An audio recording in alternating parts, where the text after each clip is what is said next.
Hey guys, last Veritas for spring break. That is kind of crazy. Time moves super fast. Can we give another round of applause to the band real fast? I don't know, I was feeling that tonight. I was honestly getting a little bit of weepy in the back. But hey, if we've not met before, my name is Davis. I am on staff here at Veritas. I do guys ministry. And I'm going to jump straight into it tonight because we are talking about time. And ironically, if I don't get started, I'm going to go over on time. And in a week with midterms, you guys don't want that. So to recap, we are now in a series on the book of Ecclesiastes. Kyle set a lot of this up last week, but just kind of quick summary. Ecclesiastes is really shaky, apparently. But it's a book of the Old Testament. And if you don't know, the Bible is made up into kind of different types of literature. And the book of Ecclesiastes is wisdom literature. And so that's Proverbs, that's Psalms, that's the book of Job. But Ecclesiastes is a little bit different.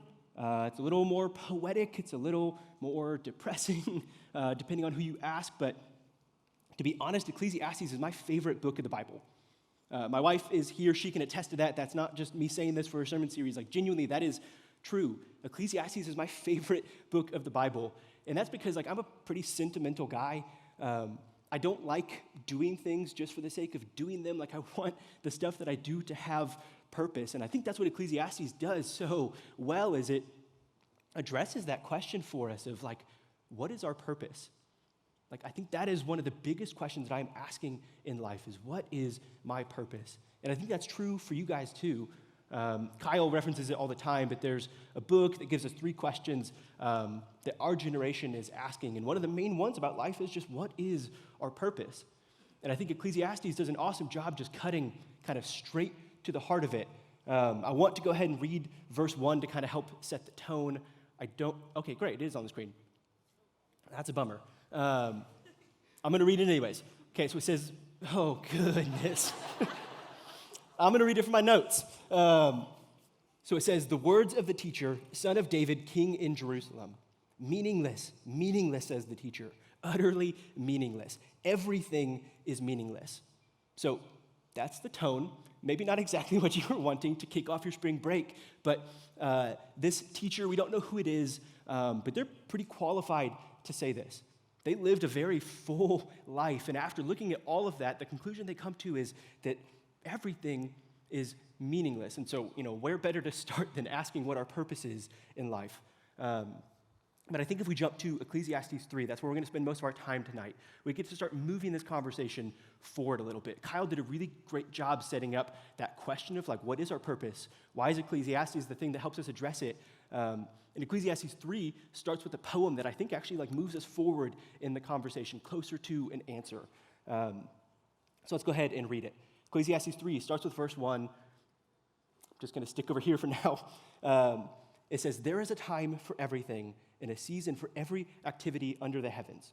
It's a time to be born and a time to die, a time to plant and a time to uproot, a time to kill and a time to heal, a time to tear down and a time to build, a time to weep and a time to laugh, a time to mourn and a time to dance, a time to scatter stones and a time to gather them. I think that's like farming language. It's not like just skipping stones in a pond. It says a time to embrace and a time to refrain from embracing, a time to search and a time to give up, a time to keep and a time to throw away, a time to tear and a time to mend. I think there's one more. Time to be silent and a time to speak, a time to love and a time to hate, a time for war and a time for peace. So it's a little repetitive, but you might actually recognize that poem. It's really popular. It gets used at, like, a lot of weddings and funerals, and not even just like Christian weddings and funerals. Like, it gets used all over the place because it's just this, like, 16-line summary of life. And I think there's something kind of beautiful about it. Like, in the extremes, there's a time to be born and then there's a time to die. There's a time to laugh and then there's a time to mourn. Like, in those extremes, it kind of just sums up all of what life is going to be for us. And so I think for a generation that is, like, anxious about what's coming, there's something nice about this poem because it says, you know what's coming. The teacher doesn't know who we are. He doesn't know what kind of life we're going to live, but he lived life on earth, and he knows what the human experience is. It's some really beautiful seasons, and it's some really hard seasons. And there's something kind of reassuring about knowing that, like, that is what life is going to be, is some good and some bad. And so I find some comfort in that. It almost kind of reminds me of like those montage scenes in drama movies when there's like emotional music playing and all of the like the good and the bad scenes are kind of flashing by in rapid colors, and it's overwhelming, and you just get to zoom out and like see the bigger picture of everything that happened in life. And I feel like that poem is kind of trying to do that for us. Like it's saying like this is what the human experience is.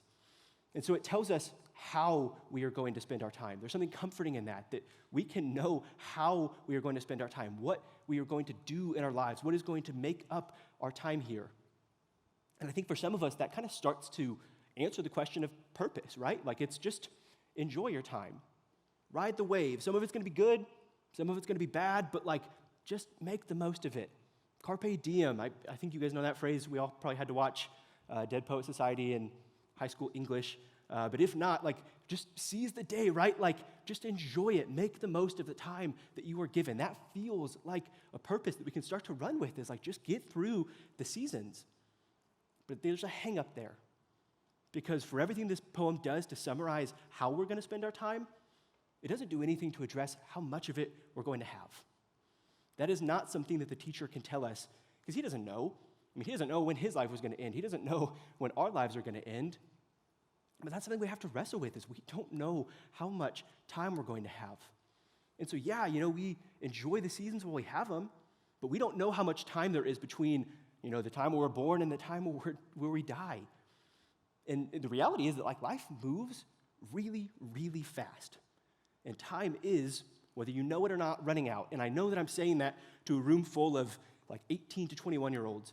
But I actually first kind of realized that right as I finished college. I graduated, I got married, I started this job, and I moved into an apartment all in the span of like 2.5 weeks.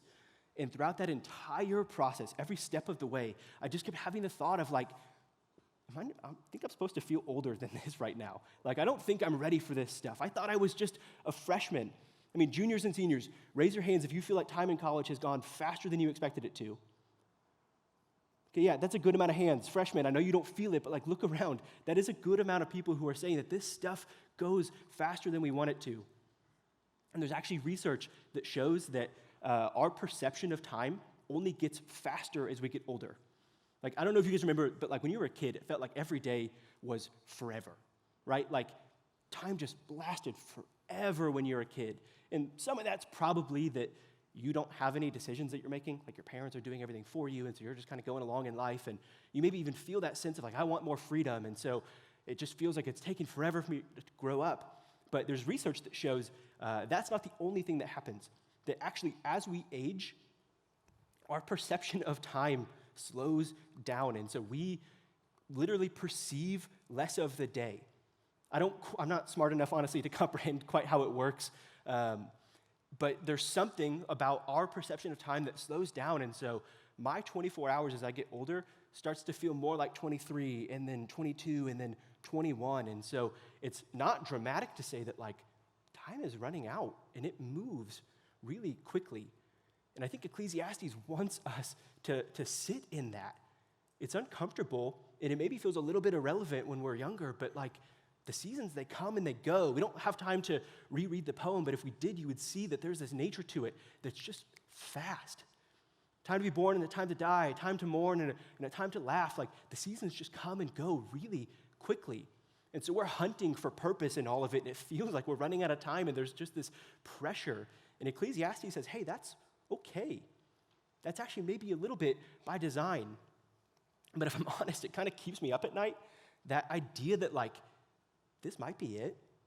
That like this life I have might be the only one I get. And I'm 25 now. So at best, I'm like a third of the way through. And the optimist would look at that and say, hey, you get to do what you already did 2 more times. That's awesome. And the pessimist would say, well, yeah, but you're a third of the way done, and you actually don't even know that stuff's promised, and so can you really be sure that you get to live to 75? And like that keeps me up at night. I mean, I said it earlier, I'm a sentimental guy, but genuinely, like that freaks me out, that time is running out in my life. Time is a gift. Life is really, really beautiful, but one of the tough things about time is that it only goes in one direction. No matter how beautiful life is, no matter how much I enjoy the moments in my life, they only go in one direction. That's not meant to be a One Direction reference, but it reminds me of my wedding day. Yeah, that's me. That's me and my wife, Emily. She looks amazing. I look 12. Yeah, I was 21 at the time, which is still young, but kind of embarrassing that I look that young. But that reminds me of my wedding day, because if you asked me, like, the happiest day in my life, I would point to this day. Reason one is because I got to marry my amazing wife, Emily. Let's go. Reason two, though, is that everybody I loved was in one room. And so I remember on our wedding day, things had kind of wound down. Emily and I were kind of just processing the day, and I just start weeping. Like, genuinely, I am sobbing, can't get words out, and she, poor girl, assumes that I think I've made a mistake, and that I'm sobbing because I regret the fact that we just got married that day, and I'm crying too hard to, like, reassure her. Like, the reason I'm crying is because I know that I just lived through, like, a beautiful day. That everybody I love from back home, my family, all the people I grew up with, and everybody that I met here in college at Veritas that I was going to, like, live and be in church with and do life with and work with afterwards, all of those people, most of them were in one room. And that was incredible, like, genuinely, like, the best day of my life. But the sad thing is that it only happened once. Like, in that moment, I knew, like, I was never going to relive that day. It kind of reminds me of a movie. It's called About Time. I don't know if anybody here has seen it. Yeah, some of you. I would recommend it. It's phenomenal. Slightly inappropriate at times. Don't blame me. But truly, go and watch it. It's awesome. But this movie, this guy, Domhnall Gleeson, his character is kind of coming of age. He's getting ready to go out of the nest and do life on his own. And his dad lets him in on a family secret. He says, hey, all of the guys in our family can time travel. And at first he doesn't believe him. He thinks he's playing a prank. But then he tries it, and it works. And so I'm not going to spoil all of the ways that it plays out because I want you to go and watch the movie. But he uses it in all these ways, and he slowly starts testing out and realizing, like, I can live life as many times as I want to. I can redo things in my life, both to relive beautiful moments, and I can change the moments that don't go very well. And so I start, every time I watch this movie, I start getting emotional because I want that. And I think the reason this movie is popular is because we all want that. We want more time. We want to be able to relive the beautiful moments in life. I would love to go back and relive my wedding day, partially to savor it, but partially just to, like, do it all over again and to have that fun and to remember, not just in my memories, but, like, in the moment, what it was like to be there and to feel that much joy. But I think that Ecclesiastes wants us to wrestle with the question, why? Like, why do I so desperately want to go back? Or maybe a little bit more pointedly, like, what does that change? If I could go back and make every single day of my life my wedding day, if I could take all of the bad seasons of my life and turn them into the most beautiful day I've ever experienced, like, so what? And I don't say that flippantly, but, like, at the end of the day, if the lights go off and there's nothing past this life, genuinely, so what? Like, if every single day of my life was beautiful and awesome, and someday I'm not going to know the difference, then, like, yeah, me currently right now, I'd say, give me the beautiful stuff. Like, I want the joy, I want the peace, I want the happiness. But someday I'm not going to know the difference. So, yeah, it feels like important now, but, like, in the grand scheme of things, like, what does it matter? Genuinely, like, what does it matter if it all just kind of fades to black someday? It is insufficient. More time to find my purpose, more time to just enjoy things, just soaking up the day, it is insufficient if at the end of the day, it all just goes to black. It reminds me of a Larry King interview. If you don't know who Larry King is, he used to be a talk show host. He's like your parents' generation, maybe even a little bit older than that. He has passed now, but he was pretty notorious for wanting to be frozen when he died. Like, talked about it a good amount. I don't know if it ended up happening. I think that there have been, like, news articles that have tried to figure it out, but his reasoning for it is pretty interesting. So I want to go ahead and watch a quick interview he did with Conan where he talks about like why he wants to be frozen in death. You plan to be cryogenically frozen. I said when you did my show, Dinner with the Kings, Yeah. it was one of the great shows Yeah. ever. Yes, and you were shocked at that. I was shocked that you want to be cryogenically frozen. Well, here. Why? Okay. I don't believe in an afterlife. I can't. I just never accepted it. I never made that leap of faith. So that means when you die, it's bye-bye, baby, right? Right. Lights out. Goodbye. Goodbye. Okay. So the only hope, the only fragment of hope, is to be frozen, and then someday they cure whatever you died of, and you're back. So in other words, you put me in the ground or you burn me up, whatever. That's. That's not where I designed that to end, but I mean, listen to what he's saying. The only fragment of hope I have in death is that someday they're going to cure whatever killed me, and they're going to bring me back. You know, the lights went off, but then the lights come back on, and I get to go back to being Larry King. And I don't want to disrespect the guy, but like it's the same question I have with my wedding day. Like, so what? If Larry King just goes back to doing all the stuff that Larry King did, he gets a little bit more time to do it. Like if it ends in the same place that it did the first time, what does he actually gain from that? It's a tough question to wrestle with, but I think it's an important one. Like if all of this just fades, like why do it in the first place? And so Ecclesiastes 1-8, I think, does a really great job of telling us how we're going to spend our time. But it's deficient in some ways because it doesn't tell us how much time we're going to get. And I think more importantly than that, it doesn't tell us why we do any of the things that we do. And so I want to kind of get into the rest of Ecclesiastes 3 because I think that the teacher kind of starts to move the conversation forward a little bit. Because like I said earlier, this dude was wealthy. This dude had access to everything he could possibly want. He chased meaning in every way that you and I think to. And in the end, he comes to verse 9. He says, "What do workers gain from their toil?" So don't get caught up in the workers' language. What he's saying here is that after a lifetime, seasons on seasons on seasons on seasons of looking for purpose in the stuff that can be found in a human life here on earth, he could not find anything that he counted as gain. And what are his credentials to say that? Well, he chased everything. He chased wisdom. Ecclesiastes 2:12-15 says, "Then I turned my thoughts to consider wisdom, and also madness and folly. What more can the king's successor do than what has already been done? I saw that wisdom is better than folly, just as light is better than darkness. So yeah, it's better to be wise than to be a fool. Who wouldn't want to be smarter?" But he says the wise have eyes in their heads while the fool walks in the darkness. But I came to realize that the same fate overtakes them both. And so we look for purpose in our intelligence, our degree. We want to get a PhD, or we want to read as many books as we can, or we want to know everything about a particular subject. We want to be smarter than the people around us because that feels like we're gaining something. It feels like something that we can work towards. But at the end of the day, the wise person and the fool meet the same fate. But he didn't just look in wisdom, he also looked in like his legacy and his work.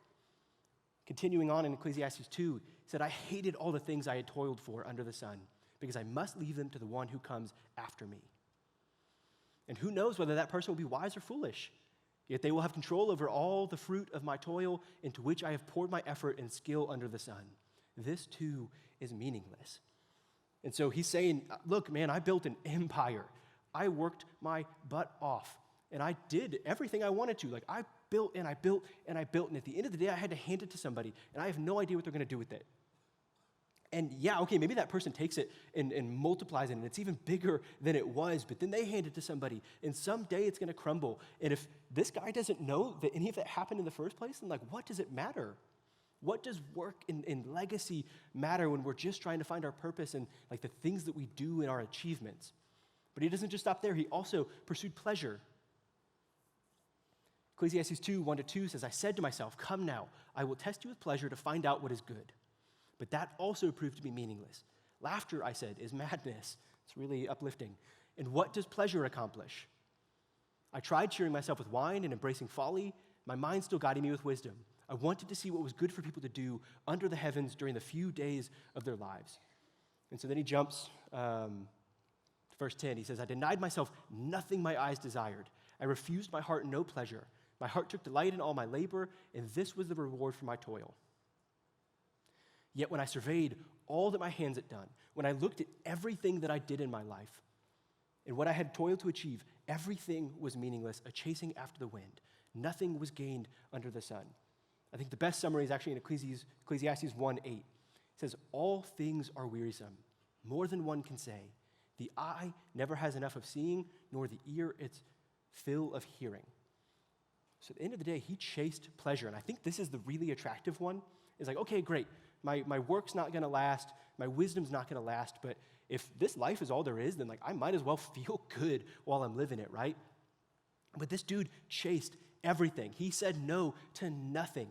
And at the end of the day, after eating and drinking and having as much sex as he wanted, he realized it doesn't add anything. At the end of the day, all of that stuff fades too. And so I think Ecclesiastes wants us to realize that time is not the issue. What we do with our time isn't even really the issue. What we need is a purpose to the stuff that we do with our time. It's not just figuring out what's going to fill us. It's going to figure out what is going to last. And so he moves the conversation, I think, forward towards an actual purpose in verse 10. He says, I have seen the burden God has laid on the human race. He has made everything beautiful in its time. He has also set eternity in the human heart. So I think this is where we start to pivot. He says, look, I had this one life on earth, and I chased everything, and none of it added up. But some of it felt really beautiful. Some of it felt really meaningful. And it was meaningful in its time. Work and relationships and pleasure, none of that stuff is bad. But it is just too small. It's too temporary. But then, if you catch it at the end here, it's not a question for him. There is an eternity. He believes that there is an eternity and that we were made with it in our hearts. We were made for it. And I think that's a beautiful reality, is that this life feels really insufficient. This life feels really small and short and temporary and unsatisfying because it is. But the good news is it's not all that we are made for. We are made to have eternity in our hearts. We long for more because it was put in us. We can sense that there is supposed to be more than just our short years in life, that there is supposed to be more satisfaction and meaning to the stuff that we do than just doing some stuff while the lights are on and then they turn off someday. We want a purpose that lasts, that is not just temporary. And so I think, just to reiterate, we don't just need more time. We need more meaning in our lives. We need the things that we are filling our time with to add up to something. And so I want to go back to the question that Kyle asked at the end of last week. It's not word for word, but it's the same sentiment. He said, are you looking for a purpose that satisfies temporarily or a purpose that lasts into eternity? Because I think at the end of the day, we all want the purpose that lasts, but we get stuck looking for it in all of the things that are temporary. We try to find our meaning in our MCAT or our LSAT scores or our GPA. We try to find our meaning in the degrees that we're chasing and the jobs that we end up in. We try to find our meaning in the relationship or the family that we're going to end up raising. We try to find our meaning in just doing as much stuff that feels good as possible and in avoiding all of the stuff that doesn't feel good. And the teacher in Ecclesiastes says, hey, I did all of that, and it was not enough. It wasn't enough because it's not designed to be enough. You were created for more. You were created not just to do more things, but for those things to have a purpose beyond just your temporary life. And so it's not shocking that when we stop and we look for our purpose in those things, we have to up the ante. We have to go back to them over and over. You get drunk on the weekends and you end up with your head in a toilet, and then you go back the next weekend and you do it again because, hey, it didn't fill you. Or you sit down and you watch porn and you get this really great high and then you get this super low shame, but then you come back to it the next time hoping for something that you didn't get the first time. Or you move forward in your degree and you get the better internship and then you get the awesome job and then you get the even better job and you get the cool office and the great house and none of it adds up. Like you just want more and more. I mean, like look at like Elon Musk and Jeff Bezos. Like those dudes aren't happy. They have everything that we think we want and they're not happy. They are looking for more. Larry King was looking for more. The reason he wanted to come back wasn't just because he wanted more time, it's because he wanted his time to mean something. He wasn't satisfied with the time he had. He wasn't able to just say, hey, that was good, that was enough. He was like, no, I need more, because he never was able to find the meaning in those things. But I think the amazing news in Ecclesiastes 3 is that there is more for you. Last set of verses, Ecclesiastes 3:11 or 12 to 14, says, I know that there is nothing better for people than to be happy and to do good while they live, that each of them may eat and drink and find satisfaction in all their toil. This is the gift of God. I know that everything God does will endure forever. So the beautiful news here is not just that there is an eternity, but that eternal reality means that the stuff that we do in our life can mean something. But it's not just because it's going to fill us, but it's because it points us to the one who can. Eternity is real. Eternity is a reality. God, and we talked about it in the reflection earlier during music, like God exists outside of time. And it's really hard for us to wrap our heads around, but there is an eternal timeline. And the things that we do in this life matter into eternity because God is keeping track of all of it. And it says it is going to endure forever. And then God entered into our timeline and he gave us his son, Jesus. He sent him to this earth to live a perfect life and then to die for our sins and then to be resurrected so that you and I could enter into that eternity too. But I want to make it really clear that eternity is not just more time. Eternity is not just a chance to do more of the stuff that you've been doing in life. I think we have this view of heaven that is like, I'm just going to get to do all the things that I enjoy, but like forever. And that actually reminds me of the show The Good Place. Towards the ending of the show, there is a kind of low-quality picture, but there's this concept of this door. And so what's happening here is The Good Place is all about like heaven and hell. Did you go to the good place or did you go to the bad place? And we get to the final season, and all of the characters are living in the good place. It is this representation of eternity. And so they're in eternity. Like, they can do whatever they want for as long as they want. But then they realize, like, it's not filling us. Like, it is not ultimately enough. And so then they create this door, and they don't know what's beyond the door. They literally design this door to be something that, like, nobody can comprehend. And so they don't know what happens when they go through the door, but it's just the next step. And so they make this rule where it's like, hey, you can stay in eternity and you can have your fill of everything you've ever wanted for as long as you could ever want it. And then when you're done, go through the door. We don't know what happens next, but you move on to the next thing. And every single character chooses to go through the door. Because at the end of the day, eternity, if it's just more stuff without Jesus, if that stuff does not point to the eternal one who created us and knows what's going to satisfy us, if it doesn't result in a relationship with the one who is the source of all good things, then it is not going to satisfy. Eternity is going to end up being boring. We're going to get tired of it, and we're going to want to move on to something else. So for as off as I think they are theologically, I think it's profound because it shows us that, like, we don't just need more time. We want meaning in life, and I think that meaning comes not just in having an eternal timeline, but in having an eternal relationship with Jesus, who is the source of all beauty in our life. And so Ecclesiastes wants us to wrestle with that question that I asked earlier. It wants us to wrestle with the question of whether we are looking for a purpose that satisfies temporarily or one that lasts into eternity. I think it's really tempting to just blow past this. And maybe you're even a little bit frustrated. You're like, man, I thought this was going to be where we start to, like, tell me what the purpose is. Tell me how to go and live it. But I think that Ecclesiastes doesn't do that. Like, it's not just giving us the easy answer. It wants us to sit with the question of, like, do you actually want eternity? Because eternity is not just more of the things that you're already doing. Eternity is a deep, intimate, all-knowing, all-loving relationship with your Creator. And so, if you're not sure about Jesus, that's okay. I don't expect that to be true of everybody in the room. But I think that this question is still worth wrestling with, partially because we don't have as much time as we think we do.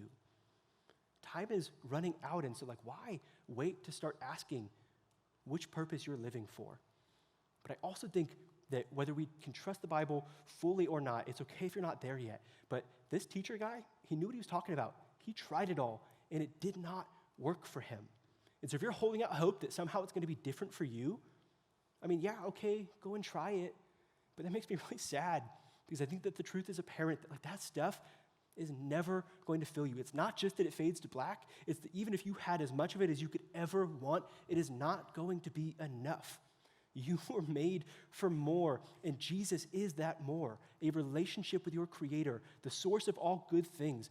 That's why we can enjoy those things, is because they point us to the one who is the source of all goodness and happiness and peace in life. So why wait to enter a relationship with him? Why wait to ask yourself that question? And I think to the Christians in the room, the people who are already following Jesus, we still have to ask this question. Because I think it is really tempting to say, yeah, man, I'm already living for Jesus. I'm following him. He is my purpose. Now tell me how to go and live that. But again, that's not what the book of Ecclesiastes does.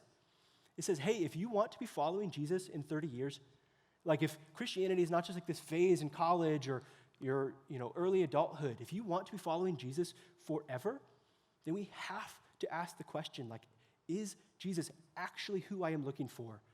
Or is Jesus just kind of my vehicle to all of this stuff that I enjoy? And it comes with a list of questions of why are you in the major you're in? Why are you in the relationship you're in? Why are you doing the things that you're doing with your time? Jesus wants us to ask that question because if we're going to get to the part where we start building out what is our purpose and how do we live it out, we have to be willing to admit when Jesus is not what we're looking for. And we have to be willing to repent and turn back to him because he's the only thing that is going to satisfy us. So as the music team comes back up, that movie About Time that I mentioned earlier, I guess spoiler warning, the ending I think is really beautiful because it ends in a way where this guy has been going back and reliving different parts of his life over and over and over. And eventually he decides, like we've been talking about tonight, the point isn't just more time. That's not going to make him any happier. And so he decides to stop traveling back in time.